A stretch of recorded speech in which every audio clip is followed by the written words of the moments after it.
প্রধানমন্ত্রীর সভাপতিত্বে সচিবালয়ের জাতীয় অর্থনৈতিক পরিষদের নির্বাহী কমিটির সভা, আলোচনায় চায়না অর্থনৈতিক জোন সহ 12 প্রকল্প। বাজেটে ফ্যামিলি কার্ড সহ সামাজিক সুরক্ষা খাতে থাকছে বিশাল বরাদ্দ, অর্থের সুষ্ঠু ব্যবহার নিশ্চিতের সুপারিশ অর্থনীতিবিদদের। পরিবারগুলোকে যদি আইডেন্টিফাই করতে পারেন, সেই অনুযায়ী যদি পরিবারের ফ্যামিলি কার্ডটাকে ডিজাইন করতে পারেন, তাহলে সেটা ইফেক্টিভ হবে। সীমান্তে বিএসএফ এর পুশিন চেষ্টা পুরোপুরি প্রতিহতে সমর্থ হল বাংলাদেশ। বিজিবির টহল জোরদার, দিল্লিতে সীমান্ত বৈঠকের দ্বিতীয় দিন। সুপ্রিম কোর্ট সচিবালয় প্রতিষ্ঠার রায় আপিল বিভাগে স্থগিত, বিচার বিভাগে প্রশাসনিক স্থবিরতা কাটবে জানালেন অ্যাটর্নি জেনারেল। এই রায়টি যদি স্থগিত না করা হয়, তাহলে আমাদের বিচার প্রশাসনে এক ধরনের স্থবিরতা কাজ করবে। মগবাজারে বিএনপি নেতা বিল্লাল হত্যার ঘটনায় আটক 2, রাজনৈতিক পরিচয় গুরুত্ব পাবে না বলছে পুলিশ, বাকি জড়িতদের ধরতে কাজ চলছে।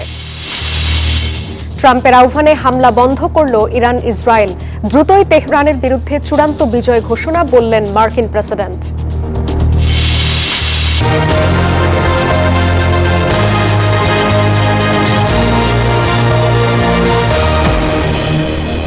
স্বাগত নিউজ 24 সংবাদের সঙ্গে আছি আমি জান্নাতুল সাদিয়া। দেখছিলেন বিআরবি কেবলস সংবাদ শিরোনাম, এবার বিস্তারিত। প্রধানমন্ত্রী তারেক রহমানের সভাপতিত্বে সচিবালয়ের মন্ত্রী পরিষদে অনুষ্ঠিত হয়েছে সরকারের চতুর্থ জাতীয় অর্থনৈতিক পরিষদের নির্বাহী কমিটি একনেক সভা।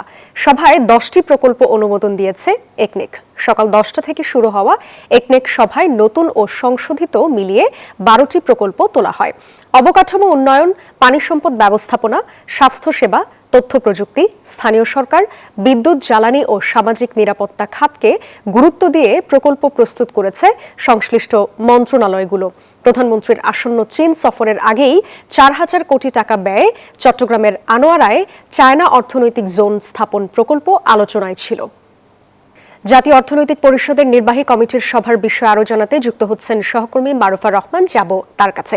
মারুফা, বৈঠক তো শেষ, প্রকল্প অনুমোদনের বিষয়ে কি তথ্য আছে সবশেষ জানাবেন। এখন পর্যন্ত আমরা যতদূর জানতে পেরেছি, আজকের একনেক সভায় 10টি প্রকল্প এখন পর্যন্ত পাশ হয়েছে, অনুমোদিত হয়েছে, যেখানে সভাপতিত্ব করছেন এই সভায় প্রধানমন্ত্রী তারেক রহমান, এবং 12টি প্রকল্প আজকে মোট উত্থাপন করা হয়, সেগুলো নিয়ে আলোচনা করা হয়। অবকাঠামোগত উন্নয়ন, পানি সম্পদ ব্যবস্থাপনা, তথ্য প্রযুক্তি, স্বাস্থ্য খাত, শিক্ষা খাত সহ এই বিষয়গুলো ধরে আসলে উন্নয়ন, এই বিষয়গুলো ধরে আসলে আজকে বিভিন্ন প্রকল্প উত্থাপন করা হয়, যেখান থেকে মোট 10টি প্রকল্প অনুমোদিত হয়েছে। তবে সেই 10টি প্রকল্প আসলে কি কি সেই সম্পর্কে কিন্তু এখনো পর্যন্ত অফিসিয়াল কোনো তথ্য আমাদের কাছে নেই। আমরা আশা করছি হয়তো কিছুক্ষণের মধ্যেই কোনো একটা বিবৃতি বা হয়তো প্রেস কনফারেন্সের মধ্য দিয়ে আমরা বিস্তারিত অফিসিয়াল তথ্য জানতে পারবো। আর যেহেতু বাজেট একদমই আসন্ন, আর একদিন আছে, সেক্ষেত্রে আমি যদি আপনাকে বলি আর একটু বিস্তারিত, যে আজকের এই সভাটি মন্ত্রিপরিষদ বিভাগে চলছে এবং এটি সরকারের চতুর্থ জাতীয় অর্থনৈতিক পরিষদের নির্বাহী কমিটির সভা, যেখানে মূলত বিদ্যুৎ, জ্বালানি, স্থানীয় সরকার, তথ্য প্রযুক্তি, সামাজিক নিরাপত্তা খাতসহ যেমনটি বলছিলাম যে অবকাঠামো উন্নয়ন, পানি সম্পদ ব্যবস্থাপনা, স্বাস্থ্যসেবা, এগুলোকে গুরুত্ব দেওয়া হয়। তবে 12টি প্রকল্পের মধ্যে 10টি কিন্তু ইতিমধ্যে পাশ হয়ে গেছে, এবং আরেকটি প্রকল্প যেটি আমরা জানতে পেরেছি যে হয়ে গেছে, সেটা প্রধানমন্ত্রী তারেক রহমানের আসন্ন যে চীন সফর, তার আগেই 4,000 কোটি টাকা ব্যয়ে চট্টগ্রামের আনোয়ারায় চীনা যে অর্থনৈতিক জোন স্থাপন প্রকল্প, সেটি অনুমোদন হয়ে গেছে বলে আমরা অনানুষ্ঠানিক সূত্রে জানতে পেরেছি। এছাড়াও আনোয়ারার বাঁশখালী চকরিয়া আঞ্চলিক মহাসড়ক উন্নয়ন, সমন্বিত উপজেলা ভূমি কমপ্লেক্স নির্মাণ এবং বাংলাদেশ শিশু হাসপাতাল, এই ধরনের প্রকল্পগুলো পাশ হয়েছে বলে আমরা জানতে পেরেছি। তো এর মধ্যে এই সভা শেষে শুধুমাত্র শিক্ষামন্ত্রী আমাদের সঙ্গে কথা বলেছেন। তো এই প্রকল্প কেন্দ্রিক কোনো কথা তিনি বলেনি। তিনি বলেছেন যে জাতীয় শিক্ষাক্রমে যেই বাংলা বা যুক্তিবিদ্যার মতো বিষয়গুলো, দর্শন, এগুলো বাদ দেওয়ার বিষয়টি, যেই তথ্য ছড়িয়েছে সেটি সঠিক নয়, বরং কর্মমুখী শিক্ষার বিষয়ে সরকারের একটা জোরালো অবস্থান রয়েছে, সেই অনুযায়ী আসলে বিভিন্ন উদ্যোগ বা ব্যবস্থাপনা গ্রহণ করা হচ্ছে। তো মোটামুটি এই ছিল সবশেষ তথ্য আমার কাছে। মারুফা, ধন্যবাদ আপনাকে। জাতীয় বিশ্ববিদ্যালয়ে অনার্স কোর্স থেকে বাংলা, ইতিহাস, দর্শনের মতো বিষয় বাদ দেওয়ার তথ্য সঠিক নয় বলে জানিয়েছেন শিক্ষামন্ত্রী আ.ড.ম এহসানুল হক মিলন। বলেন, চাহিদা অনুযায়ী নতুন বিষয় যুক্ত হতে পারে। দুপুরে সচিবালয়ে সাংবাদিকদেরকে এই কথা জানান তিনি। এই ধরনের কোনো প্ল্যানই হয়নি যে কমানো হবে, কার্টেল করা হবে, ক্লোজ করা হবে, এই ধরনের কোনো আলোচনাই হয়নি। আমরা শুধু আলোচনা হচ্ছে যে কিভাবে আমরা শিক্ষা ব্যবস্থাকে আরো উন্নত করব এবং মার্কেট ড্রিভেন ডিমান্ড অনুযায়ী আমরা করব, ইন্ডাস্ট্রি একাডেমির রিলেশন কিভাবে হবে, সেগুলি নিয়ে আলোচনা। ক্রমবর্ধমান দারিদ্র্যতার আঘাত সামলাতে আসছে বাজেটে সামাজিক নিরাপত্তা খাতে রাখা হচ্ছে বড় অঙ্কের বরাদ্দ। বাড়ছে সুবিধাভোগীর সংখ্যা ও ভাতার পরিমাণ। যুক্ত হচ্ছে ফ্যামিলি ও কৃষক কার্ডের মতো নতুন কর্মসূচি। সব মিলে বরাদ্দের পরিমাণ 1,45,00,000 টাকা। এই অর্থের সঠিক বণ্টন ও উপকারভোগী নির্বাচনে রাজনৈতিক হস্তক্ষেপ বন্ধের পরামর্শ দিয়েছেন অর্থনীতিবিদরা। বিস্তারিত জানাচ্ছেন রিয়াজ সুমন। প্যারালাইসিসের নিষ্ঠুর থাবায় শরীর অচল হয়েছে অনেক আগেই। সেই থেকে ভাসানটেক বস্তির রোকেয়া বেগমের বেঁচে থাকার সংগ্রাম চলছে ভিক্ষা করেই। কিন্তু এত বছরেও তার কাছে পৌঁছায়নি সরকারের কোনো সহায়তা। ভাতার জন্য বারবার আবেদন করেও মেলেনি সাড়া। সরকারের আর কোনো ভাতা আপনি পান না? আমি তো ভাতা পাইনি না। এই বস্তির আরেক বিধবা জমেলা খাতুন আগে বয়স্ক ভাতা পেলেও অজানা কারণে সেটি এখন বন্ধ। বিএনপি সরকারের ফ্যামিলি কার্ডও এখনো আসেনি জমেলার ঘরে। আগে পাইতাম, ধরেন বয়স্ক ভাতা পাইতাম, এখন হেওয়া পাই না, আর ফ্যামিলি কার্ডও পাই না, কিছু পাই না। আয় ব্যয়ের হিসাব মিলাতে না পেরে গত 4 বছরে বিপুল সংখ্যক মানুষ নেমে এসেছে দারিদ্র্য সীমার নিচে। এসব মানুষের কথা মাথায় রেখেই আসছে বাজেটে সামাজিক সুরক্ষা খাতে প্রায় 1.5 লাখ কোটি টাকা বরাদ্দ রাখা হয়েছে। বরাদ্দ বাড়ছে 14% বেশি। বাড়ছে সুবিধাভোগীর সংখ্যাও, বেশি গুরুত্ব পাচ্ছে ফ্যামিলি কার্ড। আগামী 1 বছর ফ্যামিলি কার্ডের সুবিধা পাবেন 41 লাখ নারী। কৃষক কার্ড দেয়া হবে 42.5 লাখ। দরিদ্র প্রান্তিক জনগোষ্ঠীর দারিদ্র্য বিমোচন, সামাজিক বৈষম্য কমানো এবং জীবনমান উন্নয়নে এবারের বাজেটেও সুবিধাভোগীর সংখ্যা বৃদ্ধি এবং মাথাপিছু বরাদ্দের হার বৃদ্ধির দিকে নজর দিচ্ছে সরকার। তবে সেক্ষেত্রে প্রকৃত দরিদ্র মানুষের সংখ্যা নিরূপণ এবং তাদের হাতে ভাতা পৌঁছানো এ খাতের অন্যতম চ্যালেঞ্জ। এবারের বাজেটে বয়স্ক ভাতার সুবিধাভোগী বেড়ে হচ্ছে 62 লাখ। 50 টাকা বাড়িয়ে 700 টাকা করা হচ্ছে ভাতা। বাড়ছে বিধবা ও স্বামী নিগৃহীতা ভাতার পরিমাণ ও উপকারভোগীর সংখ্যাও। 100 টাকা বেড়ে প্রতিবন্ধী ভাতা হচ্ছে 1000 টাকা। বাড়ছে শিক্ষা বা উপবৃত্তি ভাতার পরিমাণ। দরিদ্র, নিম্ন আয় বা সাধারণ মানুষ তাদের কিভাবে আরেকটু তাদের এম্পাওয়ার করা যায় আর্থিকভাবে, এটাকে বেশ গুরুত্ব দিচ্ছেন। চিকিৎসা সেবায় আর্থিক সহায়তা হচ্ছে দ্বিগুণ। বাড়ছে খেতাবপ্রাপ্ত মুক্তিযোদ্ধা ভাতা। জুলাই অভ্যুত্থানে শহীদ পরিবার ও আহতদের জন্য বরাদ্দ থাকছে 237 কোটি টাকা।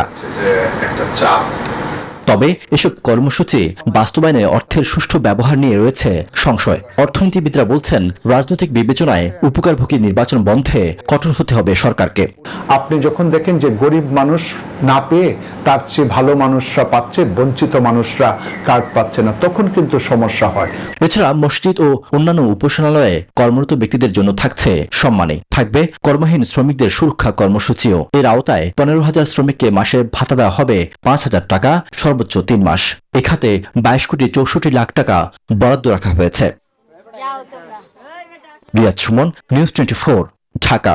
নতুন করে আজ আর কাউকে পুষিনের চেষ্টা করেনি ভারতীয় সীমান্তরক্ষী বাহিনী। বিজিবির কড়া অবস্থানের পাশাপাশি সারারাত পাহারায় থাকছেন স্থানীয়রা। সীমান্ত এলাকায় আতশবাজি ফুটিয়ে বিএসএফকে সতর্কবার্তাও পাঠিয়েছে বিজিবি। সচেতনতা ধরে রাখতে চলছে মাইকিংও। বিস্তারিত ডেস্ক রিপোর্টে। গেল কয়েকদিন ধরে বিভিন্ন জেলার সীমান্ত দিয়ে পুশিনের চেষ্টা করছে বিএসএফ। তবে বিজিবি ও গ্রামবাসীর শক্ত অবস্থানের কারণে পিছু হটছে তারা। মঙ্গলবার দেশের প্রায় সব সীমান্ত থেকে পিছু হটেছে ভারতীয় সীমান্তরক্ষী বাহিনী। লালমনিরহাট সীমান্ত এলাকার জিরো লাইনে মঙ্গলবার কাউকে দেখা যায়নি। বিজিবির পাশাপাশি কড়া পাহারা অব্যাহত রেখেছেন গ্রামবাসীও। পাশাপাশি সীমান্তে আতশবাজি ফুটিয়ে বিএসএফ কে সতর্কবার্তাও পাঠিয়েছে বিজিবি। সচেতনতা বৃদ্ধিতে চলছে মাইকিংও। আমাদের দেশে প্রতিনিয়ত পুশিং করার চেষ্টা চলছে অবৈধভাবে।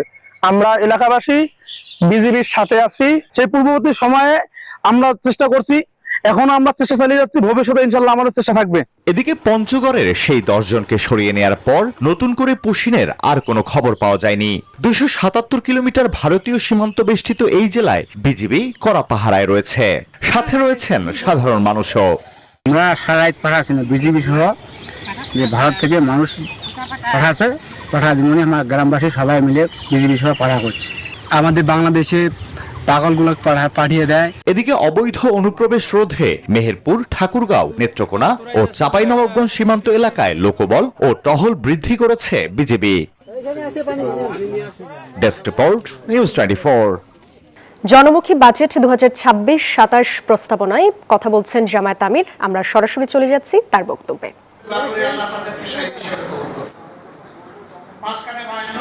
সংগ্রাম গিয়েছে, আমরা তাদের প্রতি শ্রদ্ধা নিবেদন করি। মহান আল্লাহর দরবারে দোয়া করে আল্লাহ তাদেরকে শহীদ হিসেবে কবুল করুন। মাঝখানে 52তেও একটা সংগ্রাম গিয়েছে, আমরা তাদের প্রতি। বাংলাদেশ দ্বিতীয়বার স্বাধীন, দ্বিতীয়বার স্বাধীনতার আগে নেতারা তখন জনগণকে ওয়াদা দিয়েছিলেন যে এমন একটি দেশ আমরা জনগণকে উপহার দেব যেখানে ন্যায় বিচার প্রতিষ্ঠিত হবে, কোনো বৈষম্য থাকবে না এবং অর্থনৈতিক সংকট দূর হবে, বেকারত্ব থাকবে না, আমরা সমস্ত শিশুদেরকে তাদের প্রাপ্য শিক্ষা নিশ্চিত করব। কিন্তু না, তার কোনো আদায় পূরণ হয়নি। বরঞ্চ এখানে বসে জনগণের অভিপ্রায়ের প্রতি সম্মান দেখাতে তৎকালীন সরকার দারুণভাবে ব্যর্থ হয়েছে, যার কারণে 4 বছরের মাথায় দুঃখজনকভাবে তাদেরকে বিদায় দিতে হয়েছে। ক্রমাগত পট পরিবর্তনের মধ্য দিয়ে আজকে বাংলাদেশে সেখানে দাঁড়িয়েছে।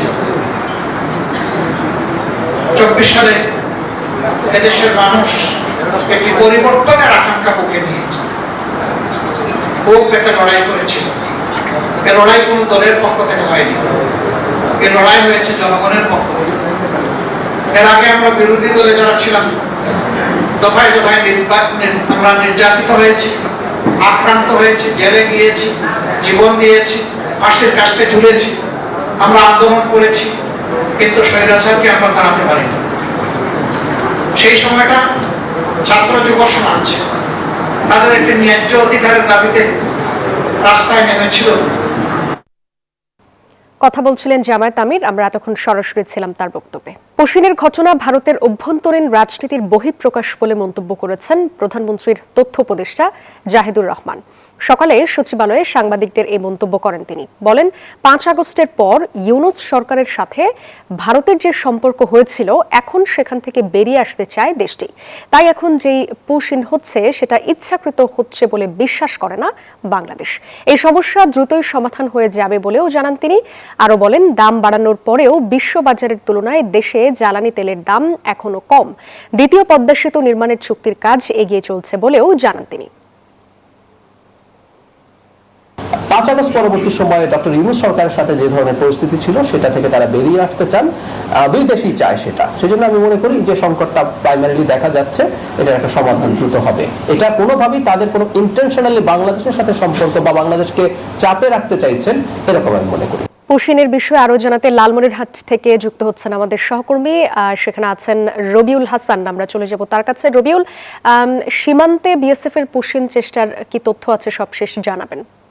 সাদিয়া, আপনি জানেন যে লালমনিরহাট প্রায় 200 কিলোমিটার জুড়ে কিন্তু বর্ডার এলাকা রয়েছে। আপনারা জানেন যে এই বর্ডারে প্রায় 3টি ব্যাটালিয়ন কাজ করছে, 61 বিজিবি, 51 বিজিবি এবং 15 বিজিবি। আপনারা জানেন যে ঈদুল আজহার আগ থেকে কিন্তু সীমান্তে বিজিবির একটা কড়া পাহারা রয়েছে এবং পাশাপাশি গ্রামের মানুষদের কিন্তু সতর্ক করে কিন্তু মাইকিং করা হয়েছে এবং তারপরেও কিন্তু তারা ঝড় বৃষ্টি এই সুযোগ বুঝে ভারতীয় বিএসএফ কিন্তু লালমনিরহাটের 3টি সীমান্ত দিয়ে কিন্তু 33 জনকে কিন্তু পুশিন করার চেষ্টা করেছিল। ঠিক তখনই বিজিবি এবং গ্রামবাসীরা বাধার মুখে তারা কিন্তু আবারও ফিরে গেছে এবং জিরো লাইনের অবস্থান করার 48 ঘন্টা পর কিন্তু বিএসএফ তাদের ফিরে নিতে কিন্তু বাধ্য হয়েছে।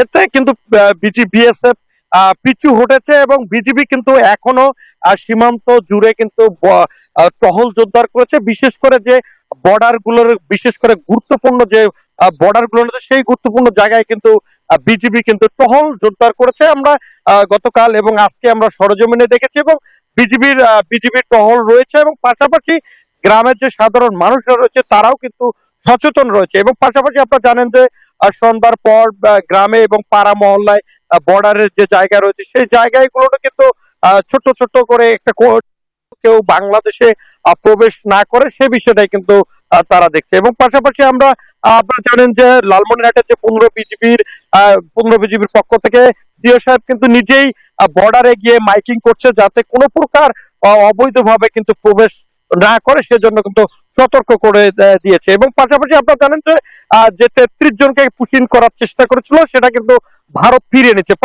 আর একটা বিষয় আপনারা জানেন যে দিল্লিতে বিজিবি এবং বিএসএফ এর বৈঠক চলছে, সেই বিজিবি বৈঠকের জন্য একটা ভালো সুসংবাদ পায় বাংলাদেশের মানুষ, এটি প্রত্যাশা করছে। এই ছিল রবিউল, ধন্যবাদ আপনাকে। দর্শক, দিল্লিতে বিজিবি বিএসএফ সীমান্ত সম্মেলনের দ্বিতীয় দিন চলছে। এই নিয়ে আরো বিস্তারিত জানাতে দিল্লি থেকে আমাদের সাথে সরাসরি যুক্ত হচ্ছেন রাজনৈতিক বিশ্লেষক গৌতম লাহিড়ী।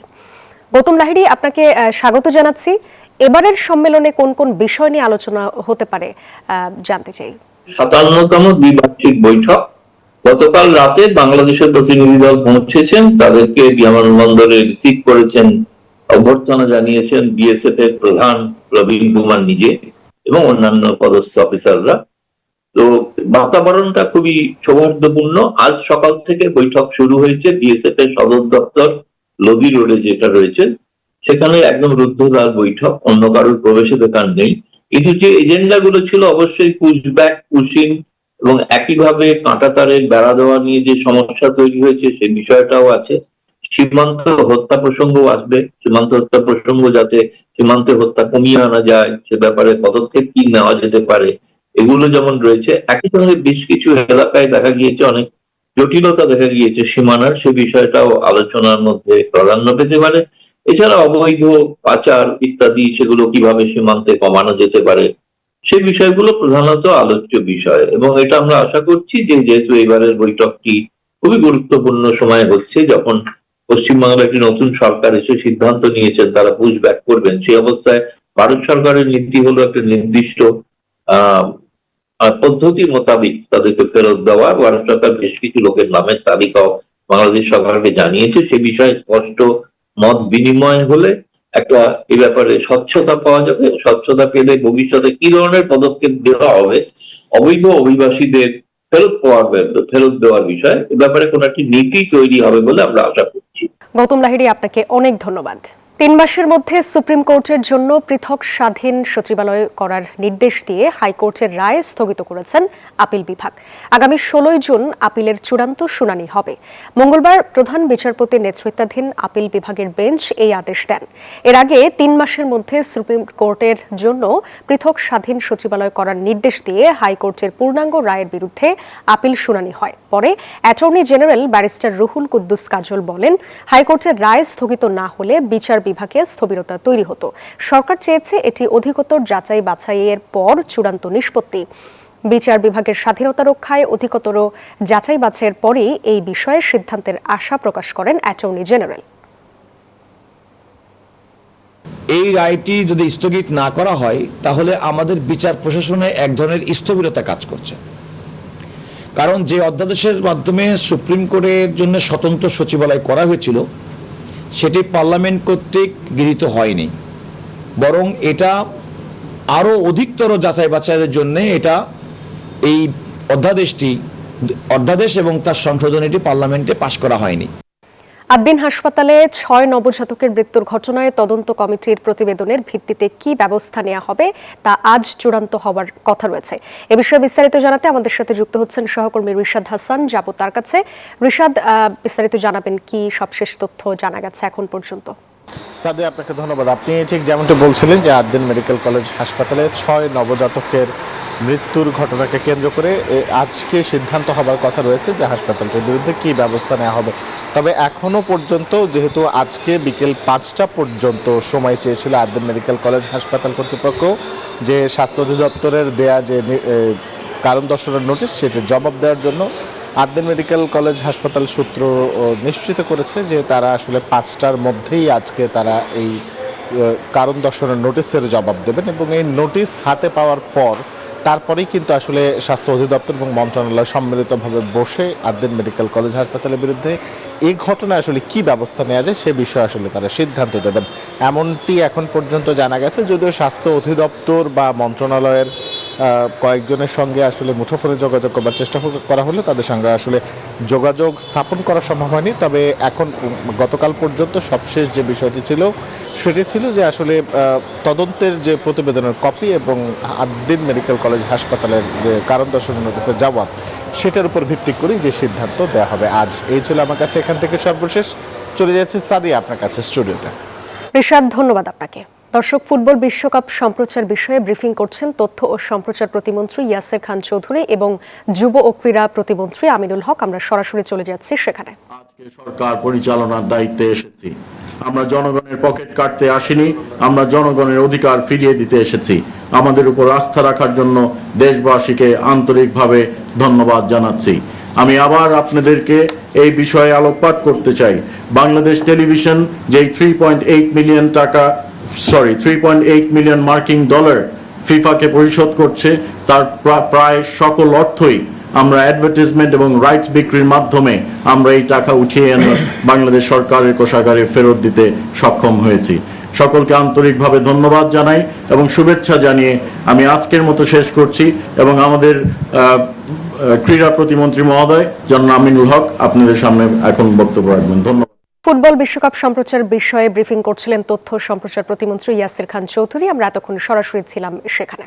বিএনপি নেতা বিল্লাল হোসেন তালুকদার হত্যার ঘটনায় দুজনকে আটক করেছে পুলিশ। রিয়াজুল ইসলামকে মুন্সিগঞ্জ থেকে ও আল আমিন মাহিনকে রাজধানী থেকে আটক করে রমনা থানা পুলিশ। দোষীদের রাজনৈতিক পরিচয়কে গুরুত্ব দেওয়া হবে না বলে জানিয়েছেন DC media NM Nasir Uddin. ডিএমপির মিডিয়া সেন্টারে তিনি এসব কথা জানান। বলেন, এই ঘটনায় জড়িত বাকিদের আটকের কাজ চলছে।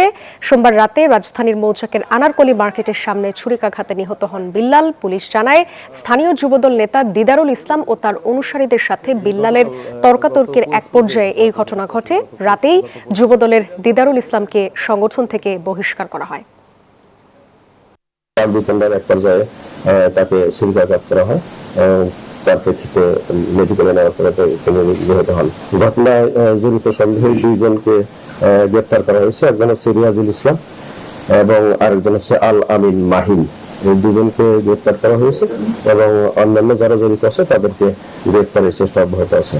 বিরোধী দলীয় নেতা ও জামায়াত ইসলামের আমির ডাক্তার শফিকুর রহমানের সঙ্গে সৌজন্য সাক্ষাৎ করেছেন ঢাকায় নিযুক্ত যুক্তরাষ্ট্রের রাষ্ট্রদূত ব্রেন্ট টি ক্রিস্টেনসেন।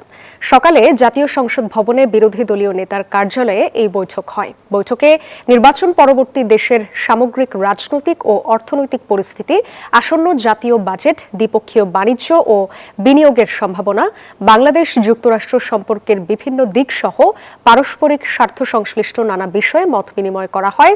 এছাড়া বিভিন্ন সমসাময়িক বিষয় নিয়েও ফলপ্রসূ আলোচনা হয়।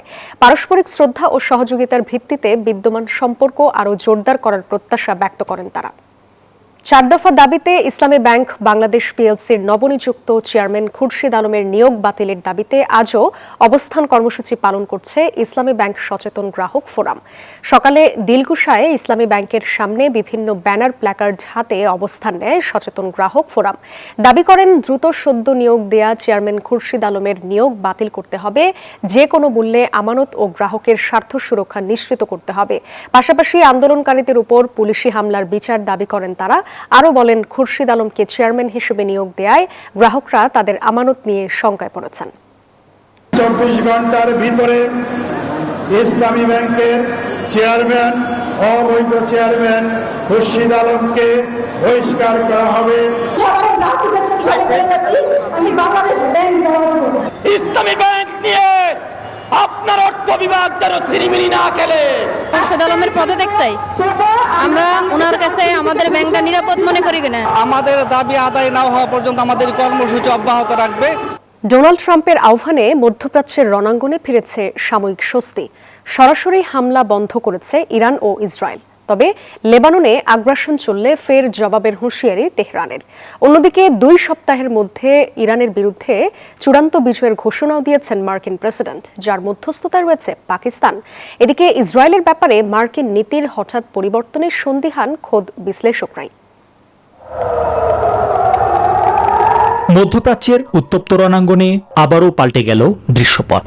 একে অপরের দিকে সরাসরি মিসাইল ও ড্রোন ছোড়া বন্ধ করেছে ইরান ও ইসরায়েল। তবে তেহরান সাফ জানিয়ে দিয়েছে, লেবানন সহ এই অঞ্চলে ইসরায়েল যদি নতুন করে কোনো আগ্রাসন চালায় তবে কাল বিলম্ব না করেই আবারও পাল্টা হামলা শুরু করবে তারা। ইসরায়েলের প্রধানমন্ত্রী বেনিয়ামিন নেতানিয়াহুকে ডোনাল্ড ট্রাম্প সতর্ক করেছেন, সাবধান না হলে ওয়াশিংটনের সমর্থন হারাবে তেল আবিব।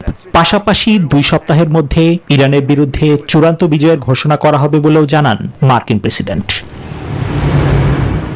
এদিকে পাকিস্তানের মধ্যস্থতায় ওয়াশিংটনের সাথে চুক্তির পথে হাঁটছে তেহরান। জাতিসংঘে ইরানি দূতের আশা, চলতি জুনেই মিলবে কাঙ্ক্ষিত ফয়সালা। তবে ট্রাম্পের এমন কড়া কথার সঙ্গে বাস্তব কাজের মিল থাকা অত্যন্ত জরুরি বলে মনে করছেন বিশ্লেষকরা।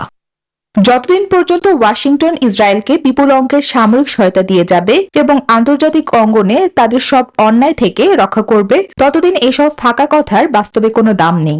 মার্কিন নীতির প্রকৃত বদল ছাড়া মধ্যপ্রাচ্যে এমন সাময়িক যুদ্ধবিরতি কখনোই দীর্ঘস্থায়ী শান্তি আনবে না বলেই মত বিশ্লেষকদের। নিবির আমিন, নিউজ 24। উত্তর কোরিয়ার প্রতি সমর্থন বজায় রাখার অঙ্গীকার করেছেন চীনের প্রেসিডেন্ট শি জিনপিং। তিনি জানান, আন্তর্জাতিক পরিস্থিতির পরিবর্তন হলেও দুই দেশের বন্ধুত্বে কোনো পরিবর্তন হবে না। পিয়ংইয়ং সফরে কিম জং উনের সঙ্গে বৈঠকে এসব কথা বলেন শি। দুই দেশের যোগাযোগ বাড়াতে সীমান্ত ক্রসিং উন্মুক্ত, বেসামরিক বিমান চলাচল এবং আন্তর্জাতিক ট্রেন পরিষেবা পুনরায় চালুর সুযোগ কাজে লাগানোর আহ্বান জানান চীনা প্রেসিডেন্ট। এই ছিল নিউজ 24 সংবাদে এতক্ষণ সাথে থাকার জন্য ধন্যবাদ সবাইকে।